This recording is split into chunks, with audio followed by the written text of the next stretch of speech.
فجر کی سنت اور فرض کے درمیان صلاۃ الحاجت پڑھنا۔ فجر کی سنت اور فرض کے درمیان نفل یا صلاۃ الحاجت پڑھنا درست ہے؟ بختاج صاحب دبئی سے، نہیں جناب درست نہیں ہے۔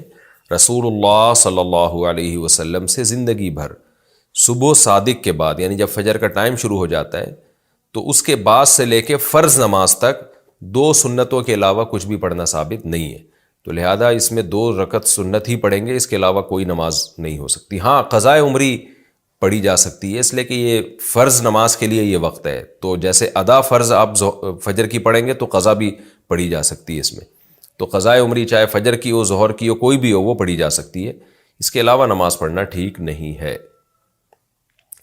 پہلی رکعت میں سورۃ الناس پڑھ لی تو کیا کریں؟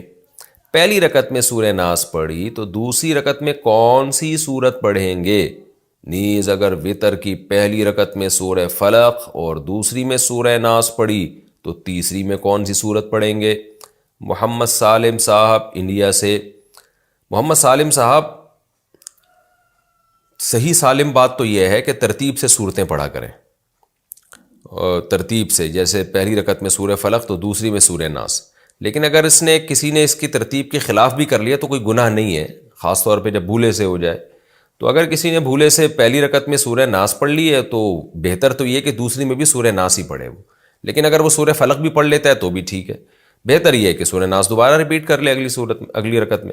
اور اگر وتر کی پہلی رکعت میں سورہ فلق اور دوسرے میں سورہ ناس پڑھی تو تیسری میں سورہ ناس پڑھ لے، دوبارہ پڑھ لے، نہیں تو قل ہو اللہ پڑھ لے دوبارہ، تو اس میں کوئی ایشو نہیں ہے۔ بہتر ہے ترتیب سے پڑھیں، اگر غلطی سے ترتیب آگے پیچھے ہو گئی ہے تو بھی کچھ نہیں ہوتا اس سے۔